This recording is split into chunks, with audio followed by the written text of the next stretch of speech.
So this is going to be a whole series of tutorials on how to make icons, religious artwork.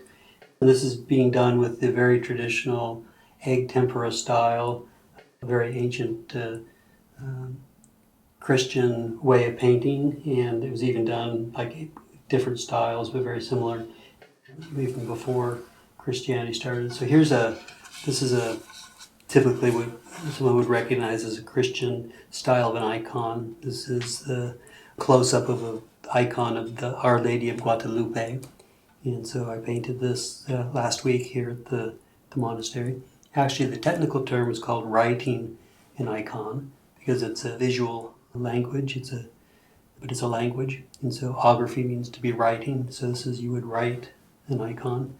So this is what the end product would possibly look like. And what we're going to show here in these series of videos is how to make the icon board. So as you can possibly see here, I'm doing these on plywood, and this was a fairly inexpensive kind of plywood, and we do have some that I'll be doing later that are on a much more refined cabinet, high quality plywood. But you can see it has a very highly polished white surface on it, and so we'll be doing that. And so what it starts off with, here's, I don't know if you can see this, but this is the really high quality cabinet grade plywood. And so there's many different layers in here all sandwiched together, and hopefully this will be stable dimensionally over a long period of time, so it won't warp and crack. And so what the whole beginning process is, well, of course, shaping the boards to the size that you want. And I will be working on some boards this size. This is probably the largest that I'll do, or just a slightly larger than this. But you see again, this is the high quality plywood. Now in the egg tempera style, we use hide glue. So here's you can see it's almost like sand, or almost like kind of consistency of a very fine sawdust. But this is hide glue. And then I just have a very cheap kitchen scale that measures in grams.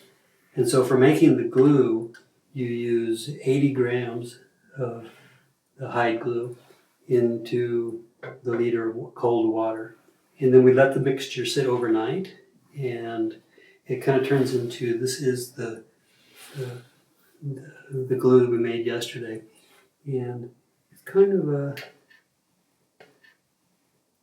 this is a fairly thin solution.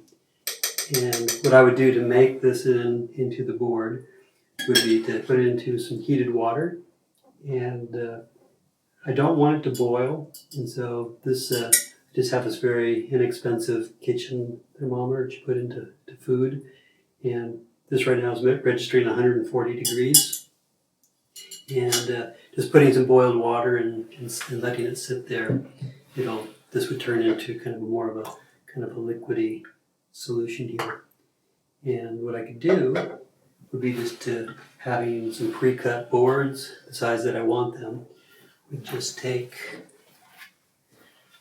a very cheap house paint, kind of, for latex brush or something, and just dip it in there with the hot glue on it, and just paint the surface with it so it's all completely covered. And I just let that sit overnight, and then come back in the morning and then have some fabric that's already pre-cut to basically the same size, a little bit larger. And but again, heat up the glue, saturate the fabric, paint the board, saturate the fabric, and then put it on there and try to get all the wrinkles out of the fabric. And then right here is a board that I made about a month ago when I first arrived here, that has the glue and the fabric already attached to it. So if I put the glue on the boards today, tomorrow we'd be able to attach the fabric on here like this. And then I'd let that sit for another day, and then we would start working with the gesso. So if this is the glue that was made with it was 80 grams of hide glue to 1 liter of water.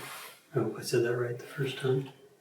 So the solution that I'm going to use to make the gesso was 200 grams of the hide glue to a liter of water. So it's a much thicker kind of a glue. And then very slowly, just over about an hour period, I would take just pure chalk. I've also used marble dust, but I think chalk is the more traditional medium that people use. And all you do is just sprinkle it in. I've seen people try to filter it so you don't get chunks and items like that into it. But I just slowly pour it in.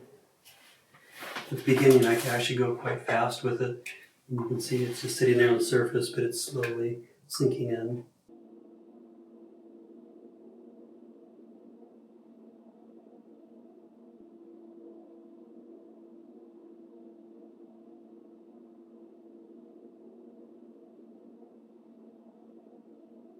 There's like the whole thing just plopped in. And just slowly build that up. And we did this morning. This was about that much glue was in there, and build it up, and you can see it's fairly consistent.